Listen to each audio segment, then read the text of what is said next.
Hello friends, good morning. Welcome to LeggLife and welcome to Seattle, Washington. Sherri and I got here late last night, got checked into our hotel. We are staying at the Embassy Suites here in Pioneer Square, right next to the stadiums. It's a beautiful hotel. We'll give you a room tour in a little bit. Sherri Beth is currently kind of waking up, having a lazy morning up in the room. I wanted to step outside, get some fresh air. It is a beautiful sunny day here in Seattle. Just gonna walk around a little bit and then go back to the hotel, get some breakfast. And take a look at this right next to our hotel.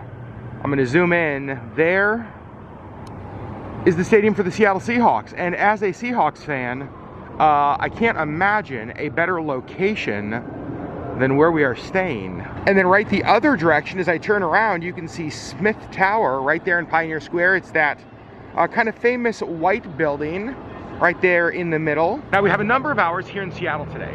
We're having coffee with a friend at 10 a.m. and then we are gonna go get lunch at Tai Tung, which is our all-time favorite Chinese food restaurant. If you've been around LeggLife for a little while, this last Christmas Eve we were here in Seattle. It's where we had Christmas Eve dinner and we just fell in love with it. And fun fact, it was Bruce Lee's favorite Chinese restaurant here in Seattle. We are also going to go to the Pinball Museum, fingers crossed. We've never been before, but that sounds awesome. And then just do some exploring here around one of our very, very favorite cities. But I am pretty hungry this morning, so I'm going to head back to the Embassy Suites, which is just right up here. Actually, 13 Coins, which is a great restaurant, is actually located here in the hotel. But we're going inside the hotel and upstairs to get breakfast. Breakfast is up on the second floor, so we are taking the stairs up. Well, clearly I didn't know what I was feeling this morning, so I just went with like a little bit of a mixture. I got some Rice Krispies. I got eggs with like a half green chili sauce, and then I got some cantaloupe as well. They actually have a lot of stuff. They have oatmeal, they have potatoes, they have pancakes, they have yogurt, they have lots of other fresh fruit, they have sausage, they have a like a made-to-order omelet bar. But this is kind of what I was feeling this morning. And then I got some vitamin water as well. And I do love that they have a TV up here in the corner playing Cartoon Network, because when eating a bowl of Rice Krispies, somehow cartoons just feel appropriate. Okay, breakfast is done and I had to step back outside. I was gonna go back up to the room, check on Sherri. I'll do that in a minute, but the warmth of sunshine. We have not had a lot of that yet here in Alaska. Days are getting longer this year, obviously. It is feeling more and more like summer. Things are greening up. But there's something about feeling the warmth of the sun that just, like a house plant, you guys, I just come alive in the sunshine. So the reason I booked the Embassy Suite is a couple reasons. First of all, I found an amazing deal. It was like $100 cheaper than anything else I found. And so I booked it right away. The second reason is this. Later today, we are taking the Amtrak up to Vancouver, and right next door to the hotel, look at this, like here is the Embassy Suites, like right here, and right there is the King Station. I think it's the King Street Station, which is where Amtrak trains leave from. So after we check out of our hotel, we're gonna have them hold our bags and then come back a little bit later, get our bags, walk across the street, get the train to Vancouver. How perfect is that? Back inside the hotel, let's head up to the room. We are staying on the 13th floor in room 1302. Let's go check it out.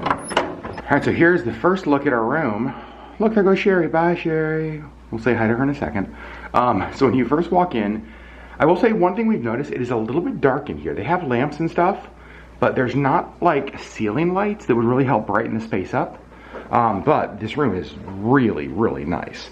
So a couple things when you first walk in. We've got a fridge, which actually worked great because Sherri has her injections with her, and so she was able to put those right in the fridge last night when we got here. It's got a microwave, it's got a coffee maker, which just, I don't know, I think is really handy. What's nice about this is that it's almost like a little dining room table. You can see we've got an office chair here, so it can act as a desk, and then a couple other chairs there, which is pretty great. A nice big seating area with a big couch. I also really love that on the wall. Just super cool modern look. You can see we've got stuff spread out everywhere, obviously because, you know, we got here last night. We have lived in this hotel room for a night. Coming back this way, you can see we have, it's so funny, you guys can see Sherri. I want to show you how cute she is. I'm going to show you this in a second because I actually think this is really fun. But I want to show you the bathroom first. The bathroom is gigantic. You're so cute. Shower. Nice big shower. And actually this is really fun. So it kind of has the curved, almost like you see like a curved shower curtain, but it's a curved sliding glass door. It's a very nice shower. It is very nice. So you can see all of that kind of stuff in there. Lots of room. Comes with the toilet, very convenient. Lots of towels, lots of counter space over there. Big, bright, wonderful. And then we have the bedroom. And again, this room like popped up on sale for, actually on Priceline is where I booked it, for about $100 less than you could book it even through the Embassy Suites website. So that's where I grabbed it. This was our sleeping bed. You can see we grabbed some of the extra pillows off of that bed and used them over here. And this room also has big TV, and you can actually get to this room through this way as well. So there's another sliding door over here, so you can access the bedroom through a couple ways. Now, I want to show you the closet in here because I think it's really clever. Because it's like a 2-room suite, the closet actually goes all the way through. So you can access it, oh geez, through there and through here. Isn't that clever? I think that's so smart. So you can see we've got that there. We've got an extra pillow, got some drawer space over here, got the ironing board and the luggage rack. I thought that was a really, really cool way to do a closet system in kind of a 2-room hotel suite. So there you go. We paid about $200. I think it was like $209 for this place. And if you've been watching recent vlogs, you will know I struggled to find a place in downtown Seattle. I don't know what was going on midweek, but a lot of the hotels that we normally stay in or that we have stayed in before were $350, $400 and more midweek. And I wasn't gonna pay it. So we originally were thinking about staying out by the airport and then coming in. But then when I saw this sale pop up in literally the best location for us, because everything that we are doing is like right around here, the train station, as you saw, right across the street. So actually this hotel, I think perfect for what we needed it to be. Sherri, thoughts on the Embassy Suites? I really like it. It's very nice. Comfortable. And let's talk about the robot. That's so funny. So we checked in last night, and the girl at the front desk, I think her name was Morgan. Morgan was great. She was fantastic. So Morgan is on the phone with one of the other guests, like somebody called down, and she was like, "Yep, I'll go ahead and send our robot right up for that." And it was like, we were like, and so yeah, she got off the phone. I was like, Morgan, quick question. Sounded like you said you'll send the robot up. I'm gonna be really tired, but what was that you said? And so she pointed over to the side of the lobby.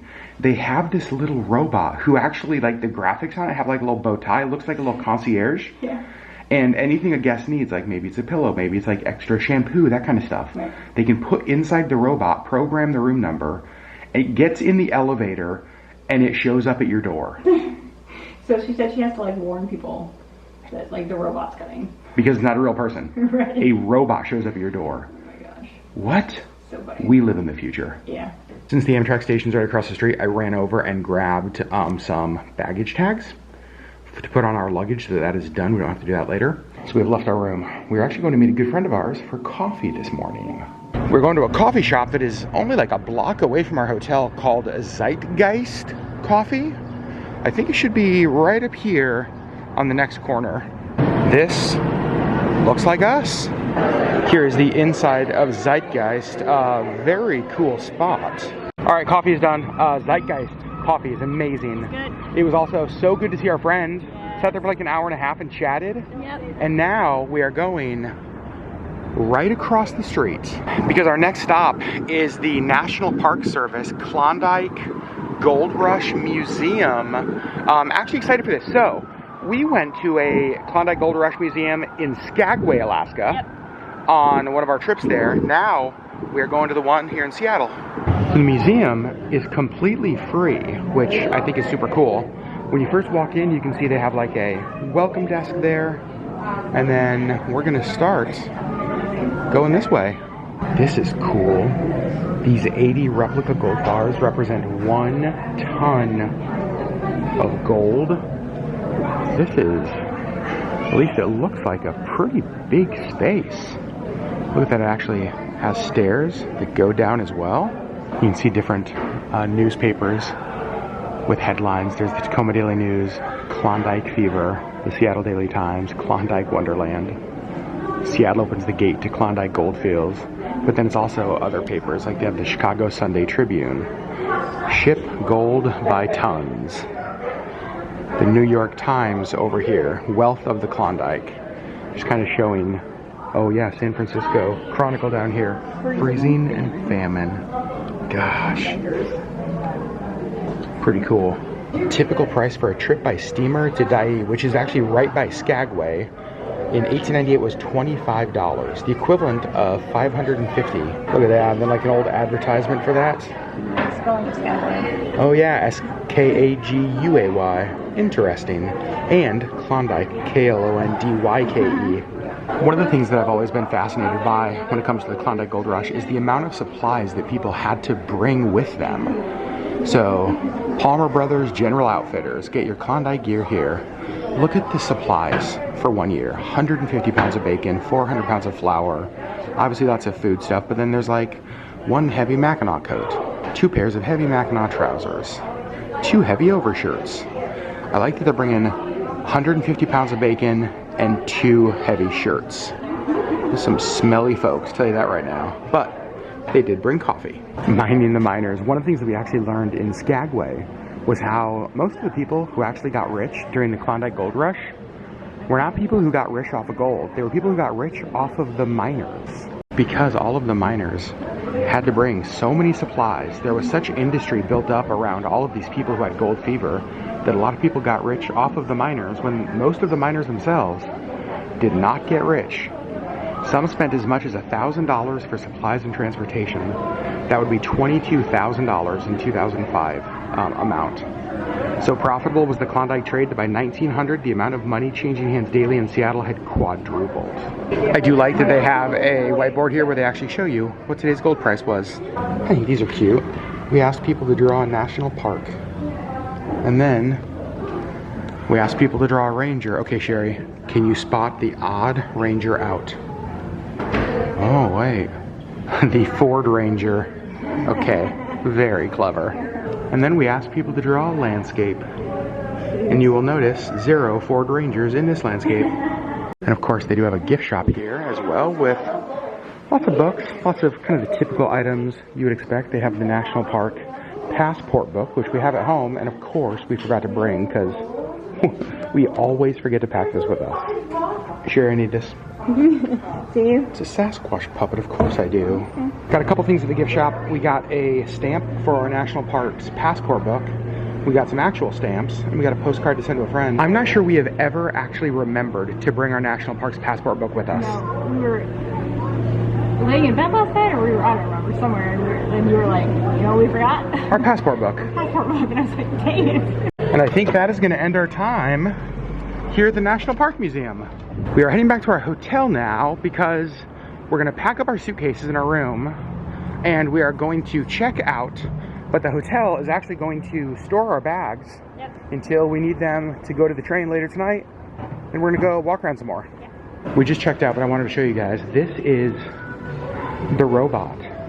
His name is Milton, and he delivers things to your room. Amazing. And now our journey and walking adventure here in Pioneer Square has begun. It is currently just a couple minutes after noon. We probably need to go get our bags about 4:30 or so, so we've got a few hours. So right across the street over here is a place that I used to go almost all of my visits to Seattle. It's called Salumi, and for years and years it was actually owned by the Batali family, like Mario Batali, the famous chef. I think they've sold it, but it is still amazing delicious. Meats, sandwiches, the best. So our next stop is actually a post office, so we can mail our postcard to our friend. And because the universe loves Sherri the most, there's a bookstore over here. So obviously, we gotta stop in and check it out. A book is a dream to hold in your hands. Sounds like a you quote. All right, this bookstore is beautiful. So she said this used to be an old brewery here in Pioneer Square, and about 4 years ago, it became a bookstore. Well, we couldn't leave without buying some books and supporting the store. So we got 2 books, Hang the Moon and The Book Eaters. Books are one of the least practical things to buy while traveling because they're just heavy, they take up space. I know, but you can't come into a local bookstore and not support them. That's the thing, it's like if you're gonna walk through the doors, you need to spend some money. Stamps required, postcard mailed. Just stumbled on a cool little park. Lots of people just kind of hanging out. This is actually kind of amazing. So in that same square we just showed you, they have the Seattle's Fallen Firefighter Memorial. Look at that. I've been to Seattle so many times, and I have never heard of or been to the Waterfall Garden Park. We were just walking by and stumbled on this. It's so beautiful. And you know, Sherri's got her camera out getting photos. You can see they have lots of tables in here. They have like benches and seating all up there. This is really nice.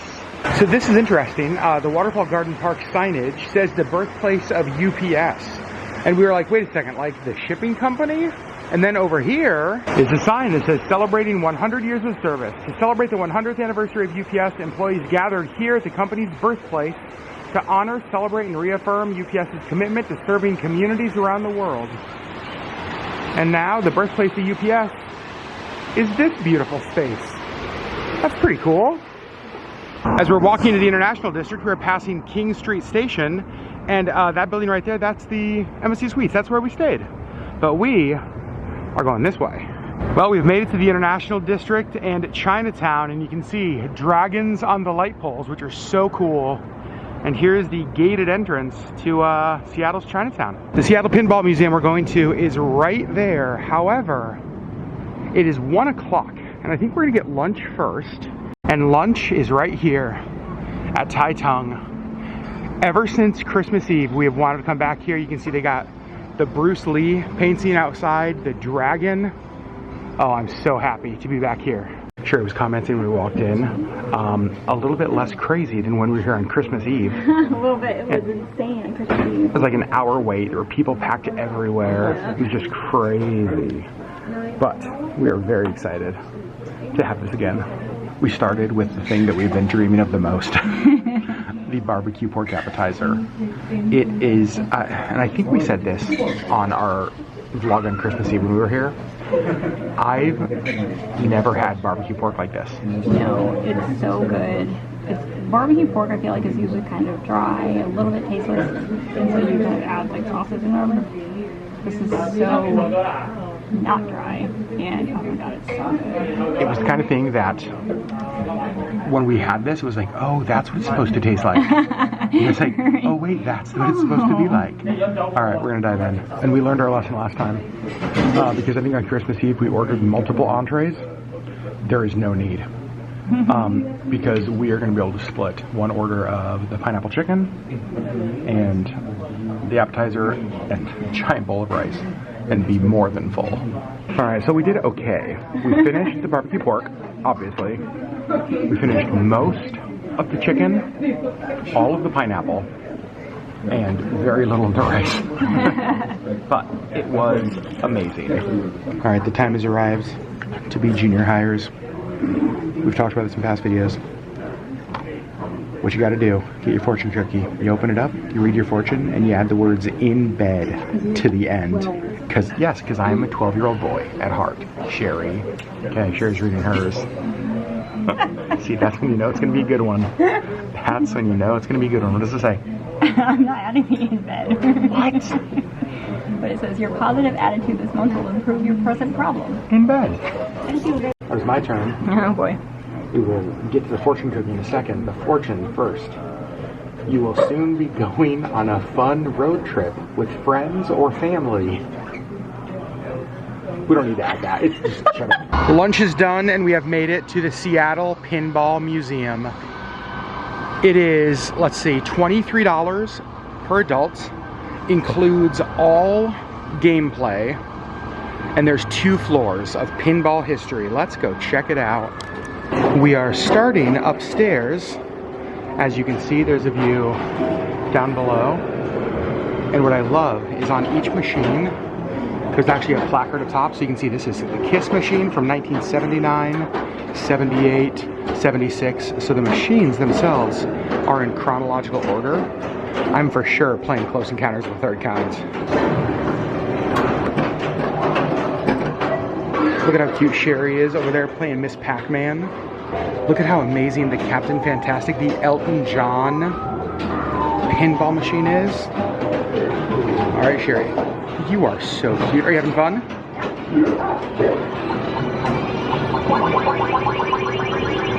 Sherri is drawn to most of the arcade games. Tetris, how great is that one? Classic.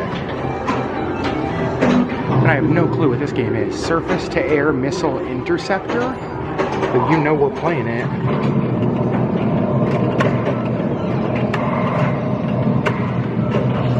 This, for sure, the best pinball trigger in the whole place. Alright, we have finished playing upstairs now. We're gonna head downstairs and play some more games. Now Sherri is playing a game called Nip It from 1973, and I'm so curious, how many of you remember any of these pinball games? I remember some of them, like some of the newer ones, obviously. We did not have an arcade. You guys didn't have an arcade where you grew up? Not even in some like old barn somewhere? And an Amish barn wasn't running an illegal arcade at nights? No?